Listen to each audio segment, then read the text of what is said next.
Marine Le Pen's national rally is demanding further changes to France's government and the budget bill, at least the budget bill, not the government necessarily, not yet at least, but that 2025 budget bill. Further concessions being demanded then from the kingmaker, essentially, around this issue after Prime Minister Michel Barnier dropped plans to raise taxes on electricity in a key concession to the far right. Let's get more with Bloomberg's Julien Ponthus, who joins us out of Paris. Julien, where do we stand in terms of the concessions being derived by the party of Marine Le Pen?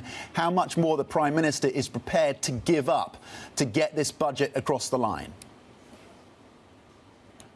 Well, as you said, there was a relief rally yesterday on the assumption that it was a breakthrough. Now, as we stand on Friday morning, it's not clear at all how much more Barnier will have to give in, or whether Marine Le Pen is actually ready to make demands that are acceptable for Barnier.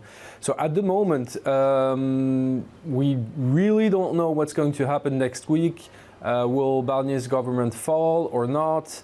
There's a few votes in Parliament that will decide that. Truth is in the pudding, as you guys say. At the moment, it's really a roller coaster, and I expect that for financial markets, for French financial markets, there will be quite some volatility because visibility is really not good at the moment. Yeah, the lack of visibility is clear. Mark Cardinal saying that there may need to be a crisis to kind of force the issue ultimately.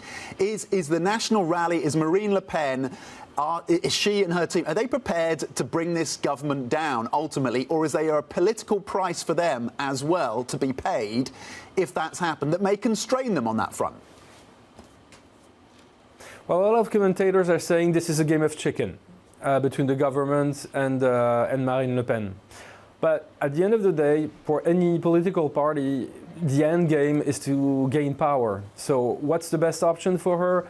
Is it to appear as a responsible party, to avoid a financial crisis for the country, or is it not to actually have some chaos, have a crisis, and put pressure on Emmanuel Macron to resign?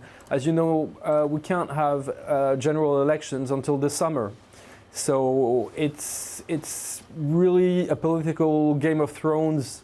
It's very quite hard to read what's in the best interest of Marine Le Pen at the moment. I mean, only she knows that. And you know, whether they can make a compromise, whether it's in her interest to make a compromise.